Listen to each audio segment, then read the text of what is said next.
Run, river, run, run through the hills. Run, river, run to the sea. Run, river, run to your place beneath the sun.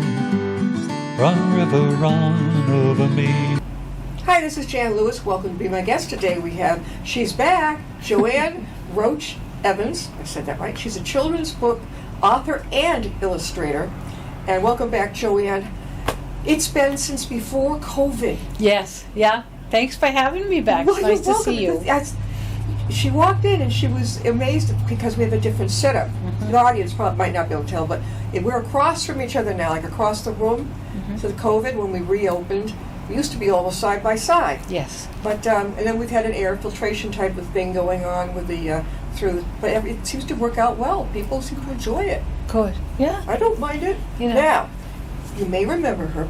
She had written. This was the first one, right?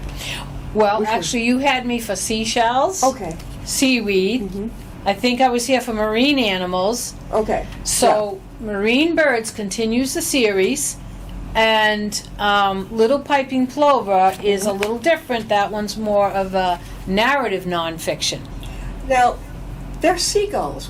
Isn't piping a seagull? No, they're more, the Piping Plovers, well, they're plovers. There's several different types. Because to me, having spent summers on Cape Cod, Yeah.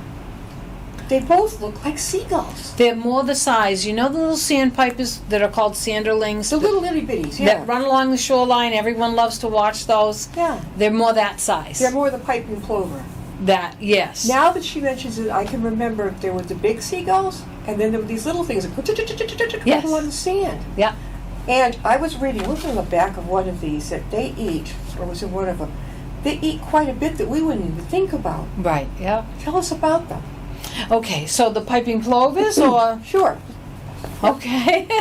Well, they will eat like little crustaceans, like little mole crabs and marine worms. And then in the springtime, there's like a lot of bugs on the beach. You might not notice, but even the seagulls will eat like flies, things like that, up in the not in the seagrass, but up in the beach grass area, up in the dunes. But really, they need to get down to the water's edge because that's where they find a lot of their food, and it's in the sand. I know that we see seagulls at the parking lot or in Whitensville. Oh yeah, They're trying to get Burger King for free. I know, and it's not good for them. It's not good. And I never thought that they would be up this part of the woods. I thought they were always on the Cape. Well, the seagulls will nest on your local lakes. So if you see them in a parking lot, they have a waterway they probably go to at night, or where they nest. So that's how they can live inland. Because there's, like, I think in Worcester we see a lot, right, at different places where they're trying to, scavenge food. But I believe a lot of them go to Wachusett Reservoir at night. I'm not positive on that, but I believe so. So for people watching from out of state, out of the country, where's Wachusett now again? The reservoir over there? I've heard of it, but well, it's in the central part of the state. It's in central Mass. It's not as big as Quabbin, but it is the drinking water for Boston, Wachusett Reservoir, and it's in West Boylston. And it seems so far from Boston. Yeah, I know, it's crazy. But I year after year, I just think, what are the seagulls doing in a parking lot at Whitensville, which is, for folks who don't know, it's a little burg here not far from Worcester. And I kept thinking, it's got to be Burger King or McDonald's because they're in the same place. They heard about it. They said, hey, you got to go inland. But the little piping guys, these little piping plovers, this is adorable. They are adorable. It goes at the back of her book. Follow an adorable baby piping plover as she faces the challenges of growing up on a very busy beach. Even though she faces many challenges, this little piping plover grows big and strong and learns to forage and fly, all in one summer.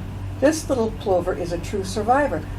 But they're going to get bigger? I thought they stayed small. Yeah, no, they stay small. I know that. The language is big for that. It's a little bit, I just meant that they grow bigger than a little bit more so than when they're born. You also, am I right? You illustrate. Yes, I illustrated Look it at too. This. She illustrates these. This is really cool. When you meet an author who does both, it's kind of unusual. I don't find many authors who they usually have somebody else illustrate it. Yeah. You've got a talent, And you also work in design, right? You teach at... Yes, I teach at Quinsigamond Community College, so I Yeah. teach in their interactive design program. So I know how to work in the computer too, So in the different programs. if you're an artist, and I'm a handcrafted artist, I don't get the computer, but if you do it digitally, is it hard to learn? I don't think so, but those are watercolors. These are ones you painted. Yeah, so those are traditional watercolors. Now what I might do is go into Photoshop in the computer Uh-huh. and fix something if I need to, lighten things if it's lighter. But sometimes I actually cut stuff out and then move it if I have to too in Photoshop. I think, well, my husband is a photographer, and he knows just how to get these things, like a light stream. Is that what that is? Just how to do it? I don't manipulate the images that much. Basically, it's just I had to lighten a lot of these because once I saw the print, they were fairly light. But say something like when you see a bird cut out like that by itself, I'll go into Photoshop and make a clipping path Sure. to get rid of the background and then place it into a page layout program That called makes sense. InDesign. Yeah. So I don't do a lot of manipulation in Photoshop. Like this I might put together, Yeah. right? I might cut that bird out that I did a painting of and put it over the map. And then it's a lot of fun. And then actually, I'm able to put the little dotted line to indicate where they might have flown. So I do put things together, but I'm actually collaging. Oh, I love collage. Oh, I was just going to hold that one up. Yeah. So you see these people here? I had done this watercolor, and I thought, well, it needs more people. Yeah. So these particular ones I painted separate, but then I put them in Photoshop. They look so like they belong there. So, and then this was actually cut out because I had done this watercolor and I thought, oh, it needs more people. So I actually painted them, cut them out, and glued them in. Yeah. But then this was Photoshop. So I'm using the computer, but not, the majority of it is traditional art. Is it hard to use Photoshop when you yourself are a watercolor artist? No. No. I mean, I took to the computer pretty well because my job was in graphic design years ago when I was in college. Actually, for about 10 years, I worked in graphic design. We used to do it all traditionally by hand. Sure. I learned Quark Express, which is a page layout program, on the job. On the job. Yeah, and that was with Sarabian Advertising. I think he's still here in the city. And I really loved that job. That was a lot of fun. Anyways, so I learned how to do the page layout first. Then I went back to school at Quinsigamond Community College. They have a fantastic program. Yeah. They really do. Yeah. And I was asked to come back and teach. And from the same, you went to Quincy as a student, and then Yeah, because I already had my bachelor's from Worcester State, and I had Okay. already been to art school at the Worcester Art Museum prior to that. oh my God. But I came back to it after my children were born. In other words, I went back to school to refresh my computer skills. And at that point, they said, will you please come back and teach? And I had never thought that I would be a teacher. I honestly didn't. They saw you as a leader, I said, no. I told them no a million times. and they kept at it. And they kept asking me. The head of the program was Professor George Fitch and Professor Valentine, who's there still too. George just retired last year. But anyways, this year actually, this spring, they said, come back, you just have to go get your master's. So I started teaching there, Yeah. and teaching, you learn a lot more too. So I've learned more even Were you getting from your that. master's at the same time?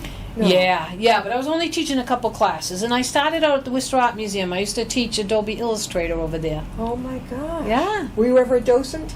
over there? No, I'm not at that point where I can volunteer yet. So you went to Worcester State. Mm-hmm. Did you know when you left high school that this is what you were going to do? I always wanted to be a children's book author and an illustrator because I Right. wrote my first book when I was a kid. How old were you? It was around 9, 10, around that. Yeah, It was around 4th grade. 4th grade. And I was, my birthday is late in the year, so I would have been, you know what I mean? I was younger, Yeah. But anyways, I always wanted to do it. I always was an artist, and I always used to like to write. I used to walk around with a little notebook, Yeah. and I used to write poems all the time. I had a little tiny notebook about that big, right? Yeah. And I used to write my poems. And I feel like I was really influenced by music a lot. I remember Sam Cooke had a song out at that time, Yeah. right? And I had written my first poem, and years later, I was in a class and I realized I heard the Sam Cooke song on the radio one day, and I go, oh my God, my first poem was an adaptation of his. Really? Yeah, like, and I had all those years, I didn't realize that Yeah. I didn't write that I was just That's changing okay. Sam That's Cooke's okay. words. You got to start somewhere. Isn't that funny? So I was mimicking music first. The Mimicking- lyrics of music. We are talking with, I've got to make sure she has a long name, Joanne Roach Evans, and she is a children's book author as well as illustrator. How can they get a hold of your books? Okay, so you can get them in Amazon. And they're down the Cape at several locations. They're at Titcomb's Bookshop. They're at, I just sent another order to Birds Unlimited in Orleans, Mass. They're at, not in Orleans, excuse me. They're in Yarmouth, South Yarmouth, Birds Unlimited. They're also at the Birdwatchers General Store. That's in Orleans. Those are a couple bird stores. They do very well there. And they're at Books by the Sea, and that's in Centerville. They're at the Brewster Country Store. Okay. And they're at the 1856 Country Store. So that's the Cape. They're up in Maine, and they're locally here too at Book Lovers Gourmet in Webster. Oh, yes. Deb Horn. Yeah. Yeah, she's a sweetheart. Yeah.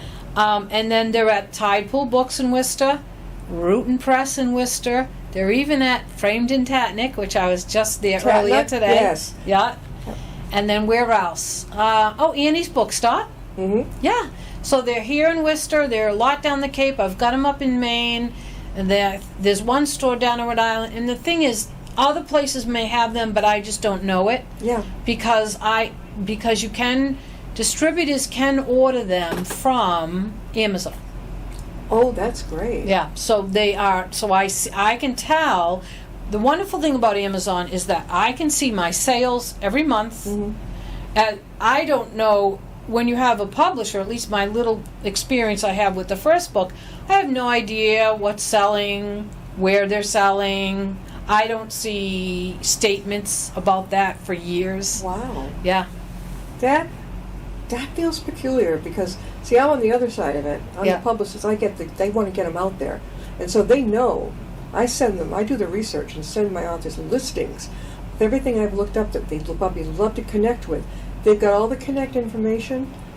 They can check it off as they go. So they know who they've seen. People love to meet authors in person. Yeah. They really do. I'm like, it's nice that the book's on AOL. On Amazon. It's on Come on, Amazon. I'll get it. But people love to meet you in person.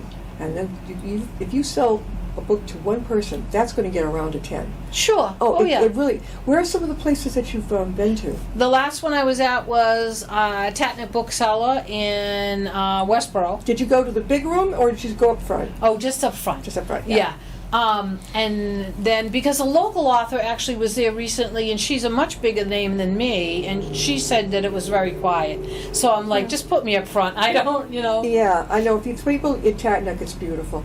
But if you want to use the big room out back, I had one of my authors not only make a big sign right in the entranceway with the arrow, Sure. but then when you get down there, another one pointing into the room. Yeah. That's sometimes the only way you can do it. Yeah. It really, really is. Now, we're going to talk about marine birds from the Okay. northeast coast. Now, you said that we talked about this before. No. Not this one. Okay. I was here with marine animals and seaweed Okay? and seashells. And the seashells. Now, look at this. She did this, watercolor. Yeah, and that is a great black-backed gull. And that particular photo, I believe that gull was up in Maine. So I travel all over New England and take a lot of photos. I'm not a professional photographer, so thank God that when I go to paint them, I can, Yeah. edit them, whatever, so to speak. But so I take a lot of photos wherever I go, and of course I'm at the beach all the time. It's my favorite place. Yeah. So yeah. Where's your favorite beach? Now that's tough because it all depends. I love to swim at Hampton Beach. People might say, oh, it's a little cold, but it's crystal clear and I love it. And I grew up going there. You did. Yeah, I also grew up going to Sandhill Cove in Rhode Island. Sandhill, where's that? That's right next to Galilee. It's got another name. It's got I forget the name, Captain something or the name. Anyways, that's what we used to call it, Sandhill Cove. It was like the end of it. And my dad, we used to have a cottage house down there for a while. How about on the Cape? My family had a cottage. I love the Cape, but I tend to go off season. And my sister has a house in Falmouth, so we do go down there. Yeah. But I go all over the Cape. I love the Cape. How about Dennisport? Dennisport, yeah, I've Off been Old through Wharf there. Road, Old Wharf Road, and then I forgot one of the main. But we were not far from Old Wharf Road. I remember that. And as a kid, my grandparents had bought the cottage Yeah. because they wanted the family. As we grew, the family grew. The kids came. We could all go down there, and maybe twice a summer we'd make the trip from Wilbraham, Mass, which to me it was like forever. To get to the Cape. It is a bit longer. And then finally my father devised a way to kind of distract me from feeling like, oh, I hate this trip. He says, okay, let's see who sees the bridge first, the Sagamore. Yeah. And so he got me looking for that. So that took, that it was a good move, believe That me. is a haul, though. It's a haul. Yeah, I mean, where did you grow up? I grew up in Auburn. Near Worcester. Yeah, right next to Worcester. Yeah. My parents were from Worcester. And, and now I'm back in Worcester. How about that? So- Now, look at this picture. That's a seagull. And isn't he sweet? Seagulls can be a little scary sometimes. Yeah. But that guy was so sweet, and he just kept hanging around my blanket, so I was like snapping pictures. That's like the ducks. We have, Upton had best kept secret, is a gorgeous little beach. Yeah. It's like a spa. Oh. And we've had ducks just come right up, walk around the people's, hey, you got anything to eat? And then take. Oh. The problems are with the geese, though. They like to poop. Yeah. Yeah, but the ducks, they're so cute. This is the first summer I've noticed ducks coming up. Aw. And it's a lake, a pond, Yeah. but they are sweet. I've never seen ducks so friendly in my life. But this guy, they do look scary. I always wondered, what if it He bit looks me? sweet, though. Doesn't he look sweet? Yeah. He does look Do they sweet. bite? No, if somebody Well, if you had some food in your hand, would, he would. he might just to get the food. But, part of that problem is people feed him. Yes. And I can tell you a secret about that illustration. So I Yeah. did that illustration, and the background was actually like a pink granite color Yeah. because the background of he was on the rocks, I think, up in Wells Beach. Maybe? I'm trying to think. No, it was. Anyways, I made the background like this pinkish color. Yeah. And then I thought about using them for the cover, but I'm like, no, the background's not nice. It's just not great. And I was able to change the color in Photoshop. I like the blue. Right? That does it. That Yeah. makes me think of the ocean and the seagull together. Yeah. But what now? They eat a little differently than the piper. Well, yeah. I mean, the seagull will still eat just about anything. They will eat fish if they can get it. They will eat crabs. If you've been to the beach, Oh. so when you see the crabs like torn apart on the beach, that's Yeah. one of their favorite foods. That's from the seagull. Yeah. I always wondered, why Crabs, does it look sea that way? urchins, fish. They'll eat bugs. They'll eat worms. They'll eat garbage. So they're like pigs. They're like flying little pigs. Hence, they're so successful, And they right? have this mean look. I mean, he's sweet, but I always, as a child, felt like they look mean. They can. They look so. And then you said there's a red dot. Yes. What is that? I think when they mature, that comes out. Like as they mature, and I think it might actually help. If I remember correctly, the babies might tap that when they want to eat. I think so. I'm not positive, but I have a feeling. Okay, do the mummies and daddies regurgitate what they just? Yeah, Oh. yeah. And they nest on so they nest out on the islands around the beaches, Yeah, right? right. Or inland on lakes and things. But the little plovers nest up in the sand. In the what? In the sand. They do. Yeah, they make their nests right in the sand. So the reason why they are often they have to be protected either by a fence of some sort, is because people have been known to step on them. You Ooh. don't see them. No. You can't see the eggs. You can hardly see the babies, and so the babies, when they're scared, the way that they cope with that is they freeze. Oh, and actually, you're not going to see You them. don't see them. So now I know why there's such a piggy mess on the beach sometimes. The shells are open because these little guys. Well, no. So the plovers, you wouldn't even see that many shells. No. No, but the seagulls, they're the ones. Yes, the crabs. Yep. Do they- and the clams too. If you've ever watched them, they'll pick up clams and they'll drop them to break them. That's what they're doing. That's what they're doing. A lot Isn't of us that were great? kids, we just didn't know what was going on. Yeah. Oh yeah, so they'll break open the shells. I've seen them do that with surf clams, quahogs, and yeah, and then so that's primarily what they should be eating. Of course, they follow boats, so they try to get the fish heads and the scraps, but they'll try to take anybody's food they can get. Yeah, not I've just seen humans. people through the years even toss out popcorn, Oh yeah, that type of thing, and that's Yeah. probably not good for them, is it? no, it's not. It's actually not good for Can them. they choke on the seed of a popcorn? Oh my God, they have an ability, I believe, to Regurgitate. stuff if it's not right. So in this book, I wanted to make a point to say, I don't want to get preachy Yep, about not to feed them, there you go. but now my nephews wanted to be in the book, so that's why Yeah. great nephews. These are my great nephews, and they're like, Auntie, can we be in the book? I'm like, we'll see. So anyway, we were on vacation together, and they were having. I said, I'll take a picture of you having your sandwiches. Yeah. They were having their sandwiches. A seagull flew in, not after them, but with somebody else's sandwich in a bag, and proceeded to swallow it. The whole thing. How can it do that? We were all in horror. Like I don't know if it died from it. Yeah. I would think so, but I did read that they have ability to get rid of stuff. So they can throw. But how did he fit it down his little throat? I don't know. It must open up. He swallowed that whole thing. And because all the other seagulls wanted a piece of it, you see. But you have to be very careful with plastic for that reason. Yeah. Because even if there's the tiniest crumb in a bag, they're going to try to swallow it. So that's what it's just funny. Things like that happen. Like, I will write the majority of the book and have a good idea what I want to do. Yeah. And then stuff will happen like that, and it gets in the book, and it just makes it That's more why we're realistic. trying to clean up our beaches of those, when you buy a six-pack of ginger ale or something, and that Yes. plastic, Yes. that can get into the... Oh, yeah. Yeah, Seals yeah. put their heads in it and everything else. Oh yeah. my gosh. Well, Yeah. we've been talking with Joanne Roach Evans, and she is a children's books author, and she illustrates it too. Now, I think you said that you have another one coming up.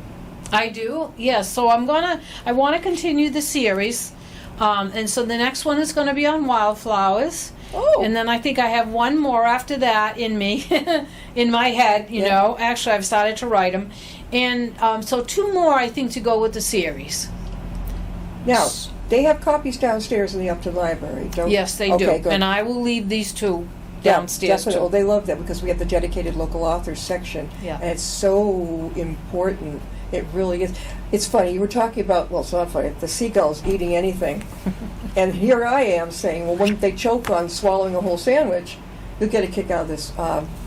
Years and years ago, when my father and mother had I don't know if it was a condo or apartment, but Mom thought she heard a mouse. And okay, so we'll get the trap. So they got a little trap. And I guess they're going to put a little piece of cheese. I don't know what the heck she did. And so Dad was all set to put him down, sure. And she said, but what if the mouse chokes? She was such a compassionate person. Yeah. She was worried that the mouse, he was going to die anyway. But, ew, she was afraid he was going to choke. My father cracked up. He couldn't believe it. I can relate. I have a soft spot for all animals, birds. I know yeah, it. I know. Do any you have li- pets at home? I do. I have a cat.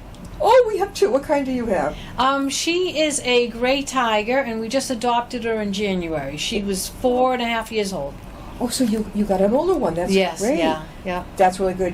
Where did you adopt her from? We ended up going to the Metro West Humane Society. Yep. I was looking around everywhere and waiting for the right cat to come up, and Yeah. I don't know, she just appealed to me, and so I called them, and we went out in January to get her. Yeah.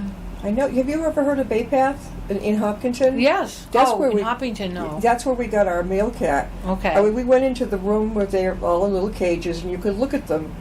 He was sitting there with his brother. Mm-hmm. He pushed the brother aside, came right up, and he had us on the Aw. meow and the purr. He was like maybe 3 months old. Oh. But he was it's expensive, and they do check your reference. Yes. But he was fixed, and he'd had his first shot, I think. yeah.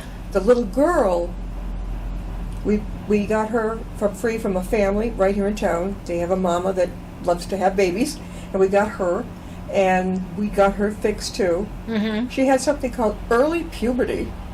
She was pretty young, and she was letting us know that she wanted to get married. Oh, so, wow. Yeah, and we had that taken care of, got her shots. Yeah, that's really the humane way, to thing to do really for them. I know, but I wish that we had let her have at least one litter. Oh, okay. I would have kept a little boy. I think boy cats are more affectionate. Yeah, I think so too. You found that too? Yeah. Mm-hmm. She's just kind of like, well, if I feel like it, you can touch me. Mm-hmm. That's Yeah. the way she is. Well, Joanne, where are you going to appear coming up? Where are you coming? So I don't have any book signings right now. I do have, I've actually signed up to be in a craft show at the Auburn High School. When's that? That's in December, like December 3rd or 5th, something like that. I'm not sure the date. It's on my website. So my website is jroachevans.com. jroachevans.com. Yeah. Roache. Yeah, like the bug. Okay. Roach Evans. And you're going to be there in December. Yeah, so I thought I would do that. I don't do a lot of craft fair events, things like that. I don't like to do outdoor. Yeah, that's tricky. Well, it is tricky, and then I've had product, I've had my cards and my paintings and everything covered in dust, and I said, no, I can't do that anymore. So, yeah, so I'll be there for right before Christmas, and I thought that would be nice. Now it's at the Auburn High School. Yeah. And I'll sign books, so I'll have a area of my section of my tables dedicated to the books, and I'll sign them for anyone who's Is it interested. expensive if somebody else wants to come aboard a crafter to get a table? I'm getting a 10 by 10 space, and it was $40, so that's reasonable. Good. It is. Yeah. If you wanted to do like the Worcester Craft Center, that's like hundreds, Oh. and I never would make that. I would never No. make that back. No. No. Do they have like a juried in, or is it just open to the It's public? juried. Not the craft center is juried, but Auburn High School. I just applied, and I just got the confirm. I wrote to her and said, "Am I confirmed that I'm in?" And she said yes. So Oh, that's wonderful. Yeah. That's really cool. yeah, so that'll be a way, because I also have a lot of. I'm on Etsy too. Mhm. The marketplace online. So I have a lot of things that I do You've with got that a lot too. going on. I got a lot going on. Now, you're going to have two more, and that'll be the end of the series? I think so. Yes. You think so? And I got another book in my head that I'd like to get to, and that has to do with Worcester and Crows. Oh, God. We have got the... I don't know what they are, the most monstrous black crows in our... They're huge. They're probably ravens then, because You're those pro- are bigger. Oh, they fly over, you know it. Yeah. And then, of course, we have this huge, humongous hawk out of like Harry Potter or something Really? that goes over and... Goodbye to our little bunnies that live out there. I don't like that, but it's survival, I guess. That's what my husband tells me. You gotta face it. I know, it is hard. It is. Well, hard we're gonna to have. see. I'm getting the message. We're gonna we're gonna have her back on. How long do you think it'll be before you have your next? Oh, I don't know. This one might take a couple years. I don't think Okay. I'll be ready next year, but unless I happen to find more time than I think I will right now, There you sure. go. Yeah. Well, thanks for being with us again. Thank you for having me. You're welcome. We'll see you next time. I'll be my guest.